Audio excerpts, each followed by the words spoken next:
So Russell, thanks for being on storm.sg. You've been a photographer for quite a while now, right? So Yep, too long. how has the industry, I mean, it's changed quite drastically, but how do you feel about all these changes? It's a double-edged sword, I think just going through the motions and seeing the evolution and seeing all the changes. It's helped in terms of course, technology, just being able to manipulate your image and try to work on your image or do images that was pretty much impossible to do. Now you can manipulate it, you can change it, you can do pretty much what you want. You don't have to be at that place to shoot it sometimes, which makes it a problem because then we don't get hired, right? So the bad part again is just the entry level is really easy, and you just spend a couple $100 or $1,000, and then you can shoot a video, you can shoot all that. So I don't know if it's good or bad, but a lot more people come into the market that way and use computer. They use a computer to do what they need to do, but not necessarily photographers. The craftsmanship, obviously, if you come in at a level, it's not as good as if a true photographer comes in.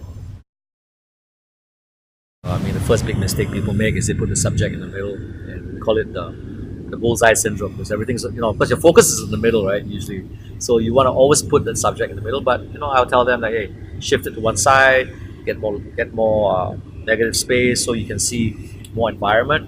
And that's one thing I would tell them, so don't be scared to have the subject on one side, and then the other side, which is the environment. Of course, color is one thing. You can play around with color. I'm still doing it. I mean, I used to be quite scared of color, and like in terms of color shifts, so I play around a lot with that, making it more blue, more warmer, or just playing around with that, and sometimes it works great.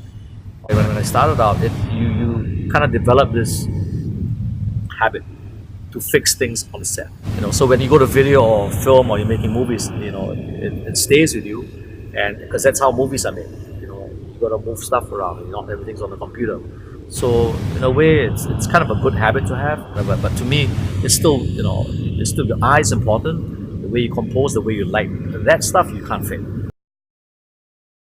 From the workflow point of view, of course, it's easy. You shoot it on the computer, you see what it looks like. You don't need to keep on shooting Polaroid, so you save money that way. You can see the image right away. That helps. That you can correct it, make changes to the set, and that really helps. And of course, the client wants it, always wants a job like yesterday, So you can, you're able to give the person the work right off the bat. The landscapes, because you don't know what the weather's going to be like, what the light's going to be like. I remember going back to this landscape shot that I wanted to do, and I went back to it like 5 times, and just to get the shot, because the river was moving, and I wanted a still river, and I tried. I mean, it just doesn't happen, and the wind comes, and the boat comes, and so that was difficult. Again, it's because I don't have control over it. So you keep on going back, but that's the fun part. Because if you can fix it in Photoshop, then okay, then why even bother? Shoot it and then fix everything up, right? But part of it is like the journey and actually waiting for the shot. And you get maybe other shots along the way.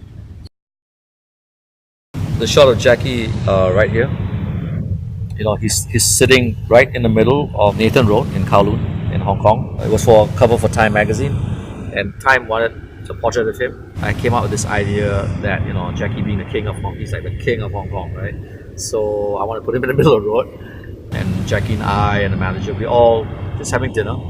I kind of found this spot, which was just up the road from the hotel we're staying at, right on Nathan Road. And I told Jackie, yeah, I found a spot. It was a great spot, and I wanted a street that had a lot of these neon lights. We went out, and we actually, after dinner at about 12 midnight, he drove me out there and to ask me to show him where the spot was. I'm like, okay, 12 midnight, let's go. So we went, and he just parked on the road, and we ran up and down the street. So I showed him the spot, because you got to understand that this guy directs too, so he knows exactly what it takes to produce a shot, frame the shot, and he directs all his action sequences. So there we were running up and down, and people thought we were shooting a film. I mean, Jackie Chan and I, both of us were running up around Nathan Road just to find the spot. And he said, okay, this is a great spot. Okay, great. So the next day we came, and it was pouring. It was like this, the clouds just opened up, and it was, I think, I wanted to shoot at about 7, because that's when the lights of the neons come on, and they're on a timer. So we were sitting in the bus from like literally about 6:30, and it was pouring and pouring and pouring. And we were sitting there. Seven o'clock rolls around, we can't shoot. 7:30 rolls around, we can't shoot. And nearly 8 o'clock. So after like an hour and a half of waiting, the manager turns to me and says, "Hey, look, you really want to do this shot? Do you have a backup?" And I go, "I don't have no backup plan. This is what I want." And actually, Jackie was really cool about it. He said, like, "Look, that's a great shot, great location. Let's stick with it." So I was like, "Okay, fine." So what we did was we went shopping. So we just went to a mall around Kowloon, and all of us just went shopping, looking around, and till the rain stopped. We jumped into the bus, and the bus came out, went back to the spot where he was supposed to be. We just ran out with hardly any security, with the director's chair, and we just went out. And I showed him, "Okay, Jackie, put the chair right there with the crossing, and I'm gonna shoot as many as I can, and then you just get out and wait for the traffic to pass. The cars will shoot across, and they will hit me first before they hit you." So I thought that was pretty funny. I said, "Okay, thanks a lot." I don't want to get Jackie Chan killed in the middle of a photo shoot, right?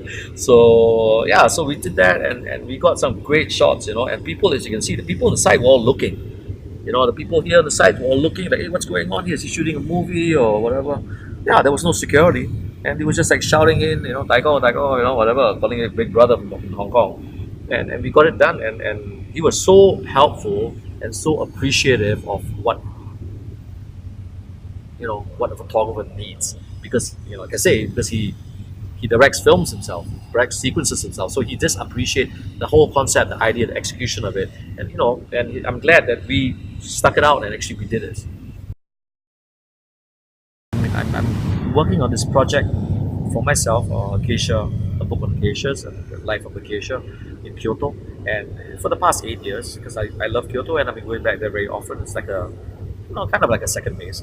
And I managed to, go into the tea houses and got access finally after so many years.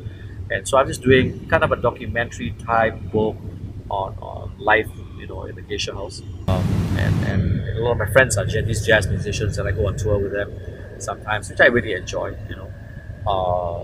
Go to different clubs and do, and I started directing videos now, so I'm doing some videos for them.